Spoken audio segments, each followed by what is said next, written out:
ధన్యవాదాలు.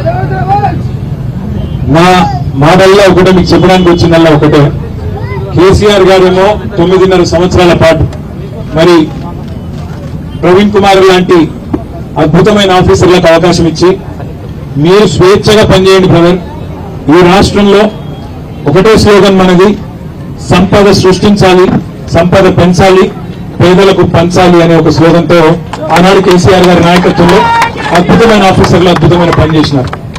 కేవలం 200 గురుకుల పాఠశాలలు ఉంటే వాటిని 1022 గురుకుల పాఠశాలలుగా మరి అప్గ్రేడ్ చేసి 6.5 లక్షల మంది పిల్లలు, ఎస్సీ ఎస్టీ బీసీ మైనారిటీలకు సంబంధించిన పిల్లలు మరి ఒక్కొక్క విద్యార్థిని మీద 1,20,000 రూపాయలు ఖర్చు పెట్టి 6.5 లక్షల మంది పిల్లల బాధ్యతను తామే తల్లి తండ్రి అయి ప్రభుత్వమే బాధ్యత తీసుకుని నడిపించింది కేసీఆర్ గారి ప్రభుత్వం.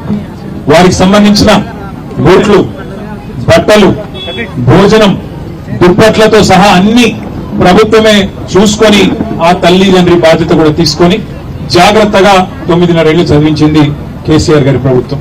మరి ఈ ప్రభుత్వం వచ్చిన తర్వాత మాయ మాటలు చెప్పి, పచ్చి అబద్దాలు చెప్పి, డిక్లరేషన్ల పేరిట అన్ని వర్గాలను మోసం చేసి, ఎస్సీ ఎస్టీ డిక్లరేషన్ అని చెప్పి చేవేళ్లలో మల్లికార్జున్ ఖార్గే లాంటి పెద్ద మనిషిని పిలిచి మొత్తం రాష్ట్రంలోని ఎస్సీ ఎస్టీ సోదరులను మోసం చేసి, రాహుల్ గాంధీ స్వయంగా వచ్చి వరంగల్లో రైతు డిక్లరేషన్ అని అక్కడ మోసం చేసి, సిద్ధరామయ్య గారు ముఖ్యమంత్రి కర్ణాటక, వారిని తీసుకొచ్చి కర్ణాటక ముఖ్యమంత్రిని కామారెడ్డిలో నిల్చోబెట్టి బీసీ డిక్లరేషన్ అని చెప్పి అక్కడ మోసం చేసి, ఆ తర్వాత మైనారిటీ డిక్లరేషన్ అని చెప్పి సల్మాన్ ఖుర్షీద్ గారు కేంద్ర మాజీ మంత్రి, వారిని తీసుకొచ్చి హైదరాబాద్ లో మోసం చేసి, యువజన విద్యార్థి డిక్లరేషన్ అని చెప్పి ప్రియాంక గాంధీని తెచ్చి హైదరాబాద్ లో మీటింగ్ పెట్టి వారిని మోసం చేసి మొత్తం 420 హామీలిచ్చి, 1-2 కాదు 420 హామీలిచ్చి 420 హామీలిచ్చి అందులో 6 గ్యారెంటీలు అని మళ్ళీ స్పెషల్ గా చెప్పి 100 రోజుల్లో పూర్తి చేస్తామని డైలాగులు కొట్టి గద్దెనెక్కింది కాంగ్రెస్ పార్టీ. పేమెంట్ కోటాలో సీటు కొట్టిండు రేవంత్ రెడ్డి. ఆడ ఢిల్లీకి డబ్బులు పంపకపోతే సీటు గాయం. అందరికి ఆయన ఎరికే, మీకు ఎరికే, నాకు ఎరికే, అలా మంత్రులకు కూడా ఎరికే. అది పరిస్థితి. సరే గద్దెనెక్కిండు. 100 రోజుల్లో 6 గ్యారెంటీలు అన్నారు. ప్రతి సంవత్సరం ఒక్కొక్క పేద కుటుంబానికి 2.5 లక్షల రూపాయలు ఇస్తా అన్నాడు. 1 కోటి మంది మహిళల్ని కోటీశ్వరులు చేస్తా అన్నాడు.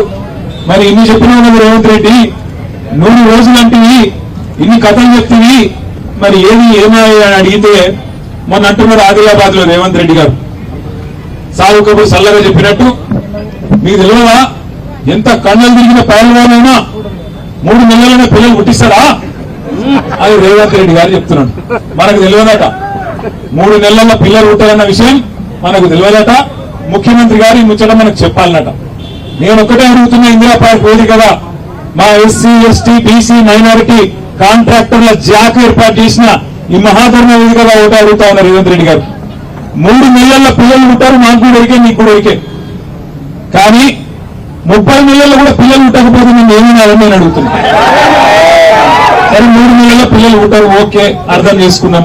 30 నెలలు అయినాయి కదా, ఏమని ఇవ్వాలి మరి? మేము శాతగా కూడా నాలనా ఏమని ఇవ్వాలి? ఆయన భాషలో నేను చెప్పాలంటే ఎందుకు అడుగుతున్నా ఈ మాట అంటే, కేసీఆర్ గారు ఎలక్షన్ అని చెప్పిండు, అన్న వస్త్రం కోసం పోతే ఉన్న వస్త్రం పోతుంది, జర పైన అని చెప్పిండు. కాంట్రాక్టర్లను చేస్తా అన్నాడు Revanth Reddy. SC ST declaration లో చేవెళ్లలో ఏం చెప్పినాడు? 18% ఎస్సీలకు, 12% ఎస్టీలకు, మొత్తం 30% ప్రభుత్వ కాంట్రాక్టులలో 30% మీకే ఇస్తా అని చెప్పి గద్దెనెక్కిండు. కామారెడ్డిలో 42% వాటా అని చెప్పిండు. 42% వాటా బీసీలకే ప్రభుత్వ కాంట్రాక్టులలో ఇస్తా అని చెప్పిండు. ఈ రెండు కొడితే ఎస్సీ ఎస్టీలకు 30%, బీసీలకు 42%, అంటే 72% వాటా. రూపాయి టెండర్ పిలిస్తే 72 పైసలు మరి ఎస్సీ ఎస్టీ బీసీలకే రావాలి. 2.5 ఏళ్లలో 72 పైసలు రూపాయలు కాదు, మొత్తం ఇప్పటిదాకా చేసిన 4 లక్షల కోట్ల అప్పు రేవంత్ రెడ్డి వచ్చినాక 4 లక్షల కోట్ల అప్పులో నేను అడుగుతా ఉన్నా, మొత్తం 4 లక్షల కోట్ల అప్పు చేసినావు కదా, 4 రూపాయలను ఎస్సీ ఎస్టీ బీసీ కాంట్రాక్టర్లకు ఇచ్చినవా? దమ్ముందా చెప్పేది? శ్వేతపత్రం ఇచ్చే దమ్ముందా? తెల్లారు లేస్తే నోటికొచ్చిన సొల్లువాగుడు, నోటికొచ్చిన పనికిమాలిన మాటలు. ఎన్నికలకు ముందేమో డిక్లరేషన్ల వరద, ఇప్పుడు నోరు తెరిస్తే బురద. అది తప్ప ఏమీ లేదు, బూతులు బురద తప్ప ఒక్కటంటే ఒక్క పని చేసిందా ఒక్కసారి ఆలోచన చేయండి. కేసీఆర్ గారు మీకు చెప్పిందే అది.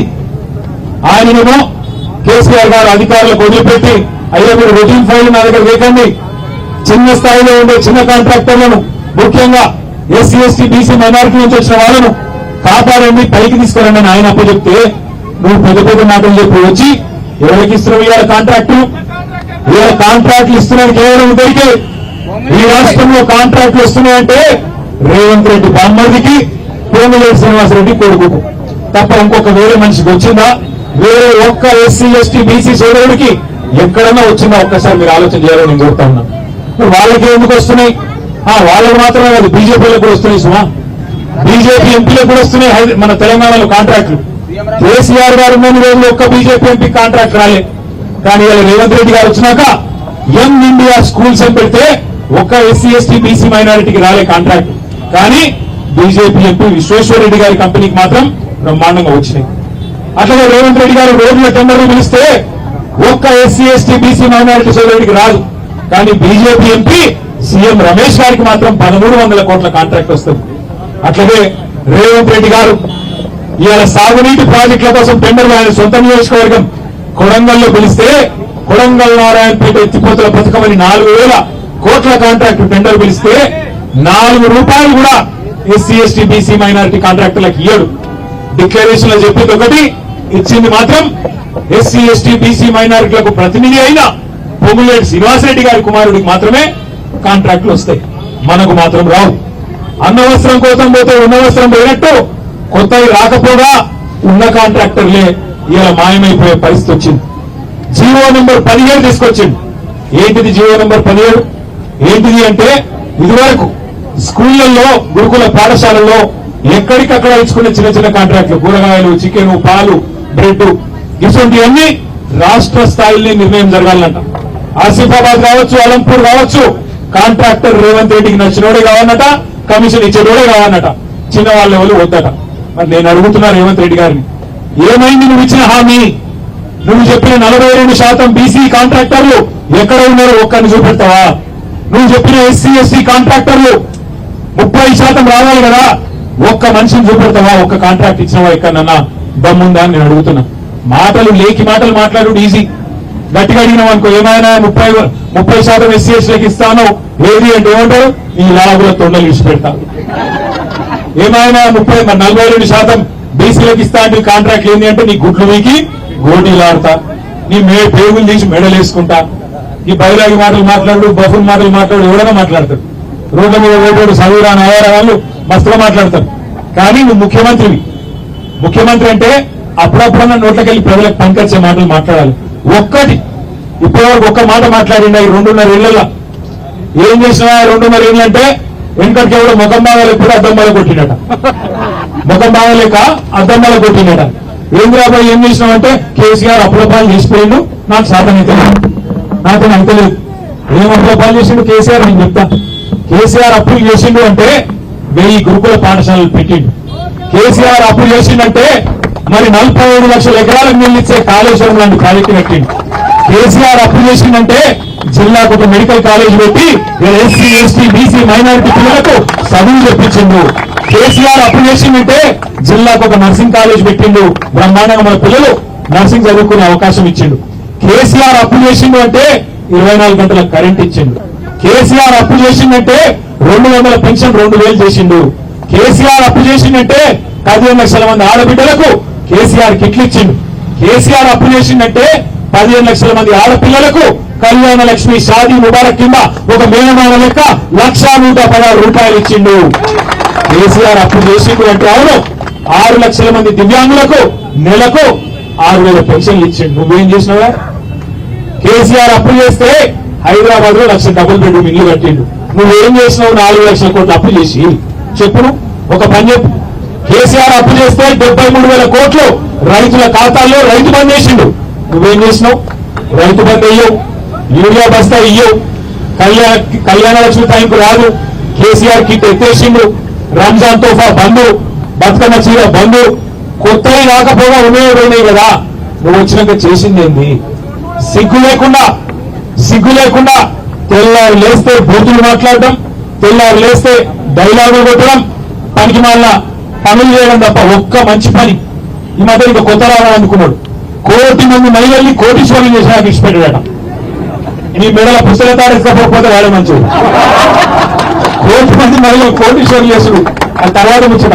నేను అడిగిన అసెంబ్లీలో నిజంగా నాకు అనుమానం వచ్చింది, వీడు ఏమైనా దోసుకున్న సంపద పంచిపెట్టారైంది రాబోయే ముగ్గులు ఎక్కువ అని నేను అడిగిన. అయ్యా ఒకటి చెప్పు, ఆ 1 కోటి మంది కోటీశ్వరులు అంటే కోటికి ఎన్ని సూటలు ఉంటాయి చెప్పురా భయన్న? ఒక్క మంత్రి తెలియదు, ముఖ్యమంత్రికి అంతకంటే తెలియదు. కోట్లు మిమ్మల్ని తెలుసు, కోట్ల ఎన్ని సున్నాలు ఉంటాయి ఆయనకే మేరక. అసలు మన ముఖ్యమంత్రి ఎంత ఇజ్జత్ తక్కువ మాటలు మాట్లాడతాడంటే, అసెంబ్లీలో నిలబడి ఎవడన్నా నా రాష్ట్రం క్యాన్సర్ పేషెంట్, ఎయిడ్స్ పేషెంట్ అంటాడు ఎవడన్నా?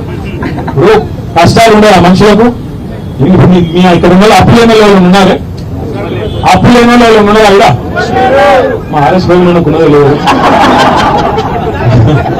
అప్పు బాగానే ఉందట అన్న కూడా. అయితే అప్పున్నా లోపల నొప్పున్నా ఏమున్నా దాని ఇంకు పక్కున్నా మీకెళ్ళి మాత్రం కడకం చేసుకున్నావా లేదా? ఎందుకంటే బయటికి వెళ్తే ఆ తెల్లంగి చూసానే కూడా కొత్త అప్పించుకోడు ఇవ్వాలి, లేకపోతే ఓడిస్తారు మనం ఓడిపోతారు. కాదురా భయ్ నేను మొత్తం అయిపోయింది, నేను దివాలా తీసిన, నా బతికే అన్యాయం అయిపోయింది, నాకు ఏం లేవు, నేను ఢిల్లీకి పోతే ఆయన చెప్పులు ఎత్తుకపోవడం దగ్గర చూస్తుండ్రు, దొంగని చూసినట్టు చూస్తుండ్రు, నాకు అపాయింట్మెంట్ ఇస్తలేరు అంటే ఏమన్నా పదాలు ఉంటాయా మనిషికి? మీ ముఖ్యమంత్రి ఇట్లా దివానా మాటలు మాట్లాడుతున్నాడు, ఈయనెవరు అంటాడు అనరా? ఇక అందుకే రేవంత్ రెడ్డి పనికి మాలిన మాటలు మాట్లాడు తప్ప ఒక్క మంచి పని చెప్పు. ఎన్ని కథలు చెప్తివి నువ్వు? కాంట్రాక్టర్లను కొత్తోళ్లను సృష్టిస్తా అంటివి, ఉన్నోళ్ళని ఊడవీకబడుతుంది. 10,000 మందిని కేసీఆర్ తయారు చేస్తే చిన్న కాంట్రాక్టర్లు వాళ్ళు నీలాగా కోట్లు దోసుకునేటోళ్ళు కాదు, కోట్లు సంపాదించుకునేటోళ్ళు కాదు, చిన్నవి తమ కుటుంబాన్ని నడుపుకునేందుకు ఇలా రోడ్డున పడే పరిస్థితి తెచ్చినావు. ఇందిరా పార్క్ కాడ రోడ్డు ఎక్కే పరిస్థితి. అందుకే రేవంత్ రెడ్డిని, కాంగ్రెస్ ప్రభుత్వాన్ని, ముఖ్యంగా ఎస్సీ ఎస్టీ డిక్లరేషన్ ఇచ్చిన మల్లికార్జున్ ఖార్గే గారిని, లీడర్ ఆఫ్ ఆపోజిషన్ రాహుల్ గాంధీని మనం అడగాలి, రేవంత్ రెడ్డిని కాదు. రేవంత్ రెడ్డి నెల పైసలు పంపి ఆయన కుర్చీ కాపాడుకుంటున్నాడు, కానీ పైన ఢిల్లీ వాళ్ళు అసల్లంగలు. ఈయనను మోస్తున్నది వాళ్ళు, ఈయనను మన మీద రుద్దింది వాళ్ళు, నెల పేమెంట్ కప్పం కట్టించుకొని ఈయనకు మళ్ళా రెన్యువల్ చేస్తున్నది వాళ్ళు. ఈయన రెగ్యులర్ సీఎం కాదు, రెన్యువల్ సీఎం. నెల రెన్యువల్ కావాలి ఈయనకు. పైకి ఢిల్లీకి పైసలు పోకపోతే రెన్యువల్ రాదు. నెలకు మళ్ళా బ్యాగులు పోవాలి, మోసుకుంటూ పోవాలి, పోయిచాడ పెట్టి లెక్క పెట్టుకొని మొత్తం మళ్ళీ అప్పుడు రెన్యువల్ టాంప్ వేసి పంపిస్తారు. అందుకే అడగాల్సింది వాళ్ళను. అవసరమైతే నేను ప్రవీణ్ కుమార్ గారిని కోరుతా ఉన్నా, ఇక్కడ కాదు అది అంటారు చూడు, శిల్క ప్రాణం మాయల ఫకీరు ప్రాణం శిల్కలు ఉన్నట్టు రేవంత్ రెడ్డి కథ ఎక్కడ ఉంటుంది అంటే ఢిల్లీలో ఉంటుంది, టెన్షన్ పత్రం. అవసరమైతే జంతర్ మంతర్ కోదాం, ఢిల్లీ కోదాం, విడిచిపెట్టద్దు. ఏదో ఇందిరా పార్క్ వచ్చినాం కదా, వీడికి అయిపోయింది కదా, ఇక చాలు కదా అంటే కాదు. ఖచ్చితంగా జీవో నంబర్ 17 రద్దయ్యేదాకా, రేవంత్ రెడ్డికి బుద్ధి వచ్చేదాకా, వాళ్ళు చెప్పినట్టు ఎస్సీ ఎస్టీ డిక్లరేషన్ లో ఖచ్చితంగా 30% ఎస్సీ ఎస్టీలకు, బీసీ డిక్లరేషన్ లో చెప్పినట్టు 42% బీసీలకు కాంట్రాక్టులు వచ్చేదాకా ఇడిచిపెట్టద్దు. రాహుల్ గాంధీని, మల్లికార్జున్ ఖార్గేని వదిలిపెట్టకుండా పోరాటం చేస్తేనే, చివరిదాకా లక్ష్యం సాధించేదాకా పోరాటం చేస్తేనే అది ధీరోదాత్తుని లక్షణం. మధ్యలోనే ఒకరోజు గడబడి చేసినామా, ఆర్ఎస్పీ పిలిచింది కాబట్టి వచ్చినామా, అట్లా కాదు. ఆర్ఎస్పీకి ఏం బాధ ఇయ్యాలా? ఆయనకేం బాధ అంటున్నా, ఆయనకేం అవసరం ఉంది ఇవాళ ఈ ఎండలో మీతో వచ్చి కూర్చునేందుకు? మీరు బాగుండాలనే కదా, మీరు బాగుండాలి, మీలాగా ఇంకా వేలాది మంది బాగుపడాలని ఆరాటం తప్ప ఇంకోటి కానే కాదు కదా. అందుకే నేను మిమ్మల్ని ప్రార్థించేది, ఇవాళ అధికారం అనేది ఎవరికి శాశ్వతం కాదు. 10 ఏళ్లు మనం చూసినాం, అధికారంలో ఉన్నప్పుడు ఏమైనా 4 మంచి పనులు చేస్తే ప్రజలు యాదికి పెట్టుకుంటారు, తప్పకుండా యాదికి పెట్టుకుంటారు. ఆయన అంటాడు రేవంత్ రెడ్డి, నేను నీలాక అయ్య పేరు చెప్పుకొని రాలేదు అని. నేను చెప్పిన అందుకే, నేను బరాబర్ మా అయ్య పేరు చెప్పుకొని వచ్చినా, మా అయ్యకు మంచి పేరు ఉంది రాబోయ్, ఖచ్చితంగా తెలంగాణ తెచ్చిన మొగోడు మొనగాడు ఖచ్చితంగా మా అయ్య పేరు చెప్పుకుంటా. కానీ నీ మన్మడు కూడా నీ పేరు చెప్పుకోవాలంటే 4 మంచి పనులు చేయరని ఆయన అని చెప్పిన. అన్ని లుచ్చ పనులే చేస్తే రేపు నీ పిల్లలు కూడా నీ పేరు చెప్పుకునే వాళ్ళు లంగుండే వాని గురించి నేను చెప్పాలి. అందుకే చెప్తున్నా రేవంత్ రెడ్డికి, 4 మంచి పనులు చేయి, నువ్వు చెప్పిన మాటలు నిలబెట్టుకో. 30% ఎస్సీ ఎస్టీలకు కాంట్రాక్ట్లు ఇస్తాను, 42% బీసీలకు ఇస్తాను, అప్పుడే రేపు ఎవరన్నా నీకు మళ్ళా సప్పట్లు కొడతారు. లేకపోతే అధికారంలో ఉన్న రోజులు చుట్టూ మస్తుకుంటారు డబ్బా కొట్టేటోళ్ళు. తర్వాత ఎలక్షన్లకు వస్తే, రోడ్డు మీదకి వస్తే, సెక్యూరిటీ లేకుండా వస్తే అప్పుడు తెలుస్తుంది నీకు అసలు కథ ఏందో. ఏదన్నా ఒక ఊర్లోకి పోయి పరిస్థితుందా ఎలా కాంగ్రెస్ వాళ్ళు? యూరియా ఇయ్యరు, పంట కష్టపడి పండిద్దామంటే రైతు బంధు వేయరు,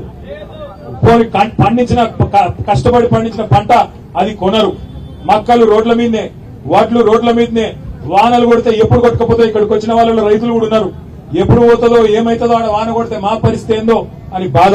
ఇవాళ ఒక తీరు బాధ లేదు రాష్ట్రంలో. ప్రతి వర్గం ఇవాళ ఈ ప్రభుత్వంలో తల్లడిల్లిపోతా ఉన్నది. ఎలక్షన్ ఎప్పుడు వస్తుందా, ఎప్పుడు కర్రు కాల్చి వాత పెడదామా, ఎప్పుడు కాంగ్రెస్ ను పొంద పెడదామా అని చెప్పి ఇలా ప్రతి ఒక్కరు చూస్తా ఉన్నారు. నాకైతే విశ్వాసం ఉంది, మీరు గట్టిగా ఉంటే ఇదే పద్ధతిలో ఐక్యతను ప్రదర్శిస్తే పెద్దలు కేసీఆర్ గారితో కూడా మేము మాట్లాడతాం. ఢిల్లీలో కూడా జంతర్ మంతర్ లో కూడా మన పార్లమెంట్ సభ్యులు వచ్చి మీతో పాటు తప్పకుండా పోరాటం చేస్తాం. ప్రభుత్వం దిగి వచ్చేదాకా రేవంత్ రెడ్డికి బుద్ధి వచ్చేదాకా వదిలిపెట్టవద్దు. దీనికి ఆర్ఎస్పీ గారే నాయకత్వం వహిస్తారు. మొన్ననే మీరు చూసినారు, మైనర్ బాలిక మీద అఘాయిత్యం జరిగితే పార్టీ తరఫున చిన్న ఒక సూచన చేస్తే ఆర్ఎస్పీ గారు ఎట్లా ఎంబడబడ్డాడో, ఎట్లా ఆ అమ్మాయికి న్యాయం జరిగేదాకా పోరాటం చేసిండో మీరు చూసినారు. అదే పద్ధతుల్లో ఎక్కడ అన్యాయం జరిగినా తప్పకుండా గులాబీ జెండా మీతో ఉంటది. కేసీఆర్ గారి శిష్యులమైన మేమందరం మీతో ఉంటాం. ఆర్ఎస్పీ గారు, నేను, కౌశిక్ రెడ్డి గారు, మా సత్యవతి గారు అందరం కూడా శ్యామ్ ఎంబడ మీ ఎంబడ ఉంటాం. తర్వాత కార్యాచరణ కూడా రూపొందించండి. ప్రతి ఎమ్మెల్యేని కలవండి, ప్రతి ఎంపీని కలవండి, వాళ్ళకి వినతి పత్రం ఇవ్వండి. ప్రతి కలెక్టర్ను కలవండి, వినతి పత్రం ఇవ్వండి. చీఫ్ సెక్రటరీని కలవండి, వినతి పత్రం ఇవ్వండి. మంత్రులను కలవండి, వినతి పత్రాలు ఇవ్వండి. మర్యాదగా ఇంటరు. వినకపోతే ఏం చేయాలనో తప్పకుండా మళ్ళా కూర్చుందాం, నిర్ణయం తీసుకుందాం. తప్పకుండా మీకు సంఘీభావంగా అండగా ఉండడమే కాకుండా మళ్లీ మన ప్రభుత్వం 2028లో వస్తుంది. ఒకవేళ ఈ మూర్ఖులు రద్దు చేయకపోతే రేపు 10,000 కాదు, ఒక 50,000 మందిని కాంట్రాక్టర్లుగా చేసే బాధ్యత నేను తీసుకుంటా అని చెప్పి మళ్ళొకసారి మీ అందరికీ పేరున ఆశ్వాసన ఇస్తూ, మరి పెద్దలు కేసీఆర్ గారికి చెప్పినాం. ఇక్కడికి వస్తుంటే నేను ప్రవీణ్ గారు సార్ ఇట్లా పోతున్నామంటే ధైర్యం చెప్పండి, ఎవ్వరు బేజారు కావద్దు. మళ్ళా మన ప్రభుత్వం వస్తుంది, వచ్చినాక ప్రతి ఒక్కరికి న్యాయం చేద్దాం. మిత్తితో సహా ఈ ప్రభుత్వం ఈ దుర్మార్గులు చేస్తున్న తప్పులకు మిత్తితో సహా వసూలు చేపిద్దామనే మాట కూడా వారు చెప్పినారు. తప్పకుండా మీరందరూ ధైర్యంగా పోరాటం కొనసాగించాలని కోరుతూ నాకు ఈ అవకాశం ఇచ్చినందుకు పేరున మీ అందరికీ నమస్కారాలు తెలియజేస్తూ జై తెలంగాణ, జై తెలంగాణ. GO number 17